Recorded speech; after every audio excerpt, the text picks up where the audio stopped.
नमस्कार। श्री अमृतसर विद्यालय द्वारा संचालित ई शिक्षण में आपका बहुत बहुत स्वागत है। बच्चों, आज हम क्लास 10 में हिंदी विषय के अंतर्गत सामान्य में हिंदी सामान्य में, ठीक है ना, इंग्लिश मीडियम के लिए इस पाठ का अध्ययन करेंगे। पाठ का नाम है शबरी, जिसके रचनाकार हैं डॉक्टर प्रेम भारती। डॉक्टर प्रेम भारती वैसे तो क्या है, एक बहुत ही समाजवादी और मानवतावादी दृष्टिकोण के कवि हैं। इसलिए उन्होंने शबरी में जो रामायण का, ठीक है, जो तुलसीदास जी ने रामचरितमानस लिखी है, उसमें अपना एक शबरी प्रसंग करके एक क्या है, उसकी कथा है।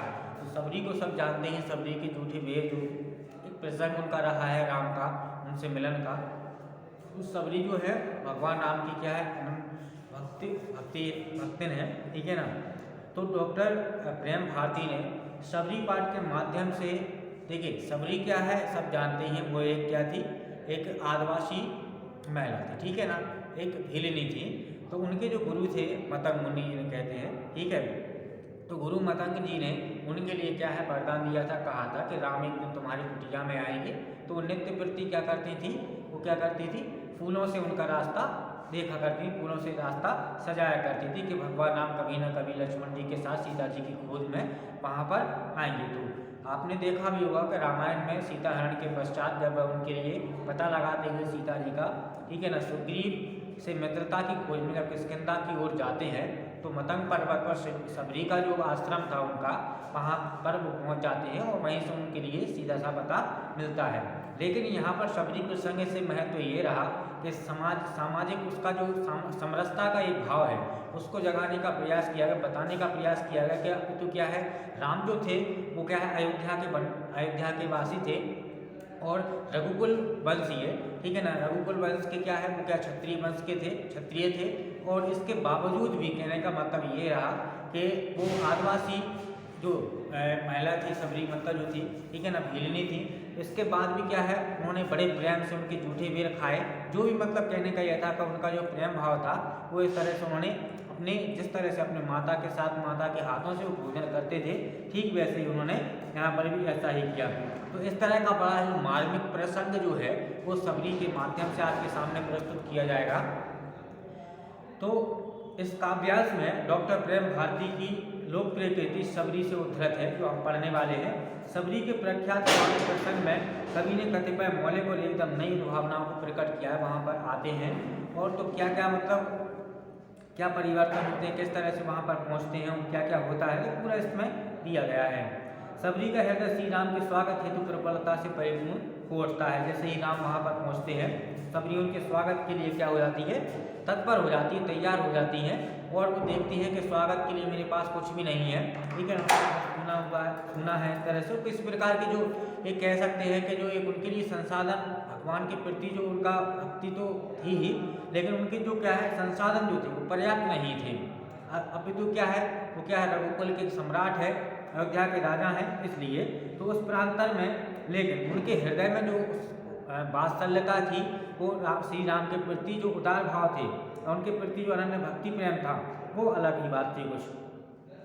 तो कवि ने शबरी के हृदय की उदारता व वात्सल्यता को संपूर्ण वन प्रांतर तक विस्तारित कर दिया है। उन्होंने शबरी के भीतर जागते द्वंद्व का चित्रण करते हुए स्वाभाविक आत्मगरिमा का एक साथ चित्रण किया है। उसमें क्या है, उनका अंतर्द्वंद, यानी कि मन में एक शंका थी कि अगर मैं किसी प्रकार से उनकी सेवा नहीं कर पाऊँ या उनका सम्मान के मेहमान बनकर मतलब एक कुटिया में पधारे हैं, तो उनका सेवा भाव करना मेरा क्या है परम कर्तव्य है भगवान का।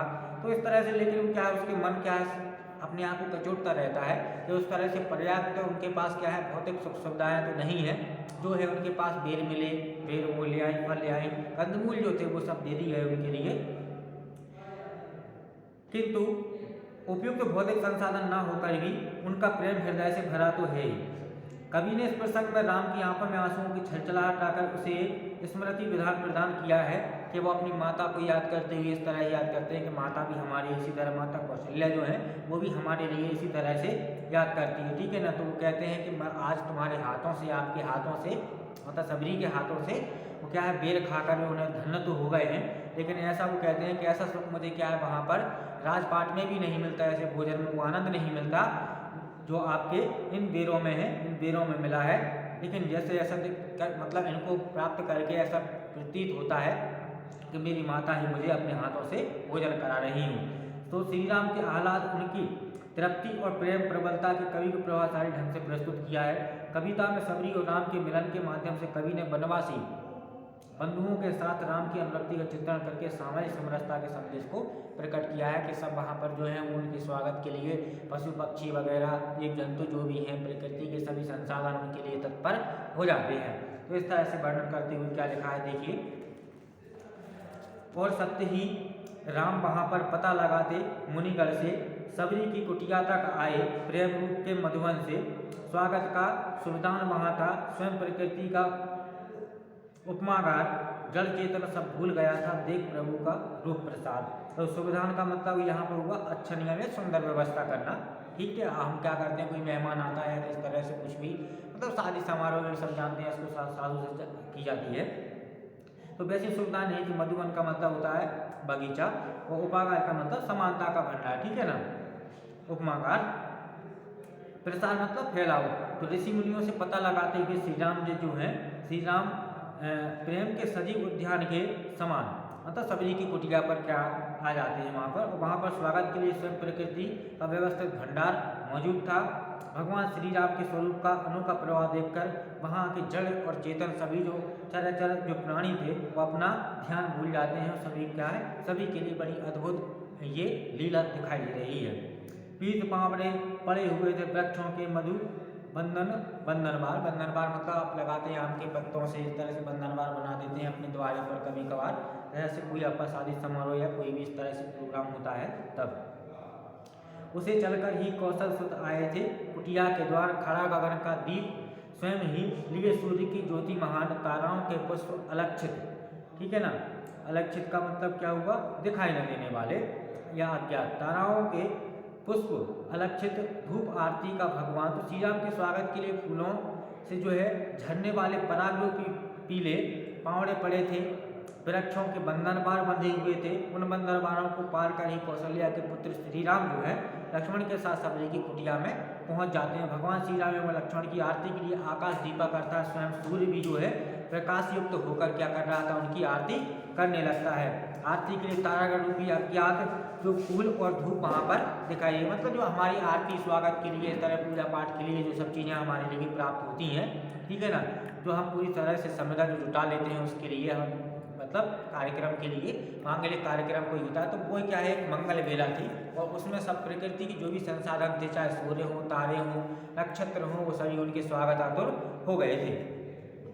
द्विजगण संकोचार सुनाते, द्विजगण मतलब ब्राह्मण समुदाय जो होता है, ठीक है। द्विजगण संकोचार सुनाते शुभागमन में रघुवर अर्थात राम, सबरी अकचक देख रही थी मतलब आश्चर्यचकित होकर।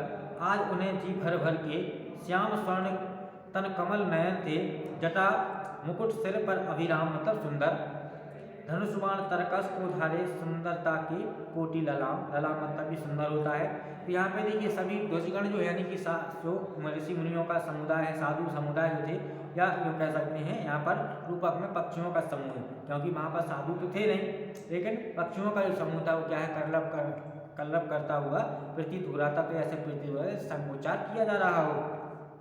तो रघुकुल के महानायक श्री राम के शुभागमन पर पशु पक्षी या जो भी वहाँ पर या जीव जंतु जानवर वगैरह जो थे, तो पक्षियों के समूह चह कर ब्राह्मणों के समुदाय के रूप में एक संकोचार, ठीक है, शंखनाद कर रहे थे और मंगल ध्वनि कर रहे थे, मंगल गीत गा रहे थे।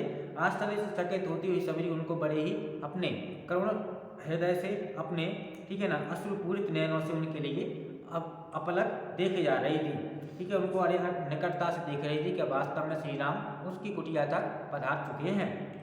श्याम वर्ण वाले श्री राम तथा सुनहरे वर्ण वाले लक्ष्मण जो है उनके सिरों पर क्या है, जटा बने हुए थे, ठीक है ना, जटाओं के मुकुट शोभायमान थे।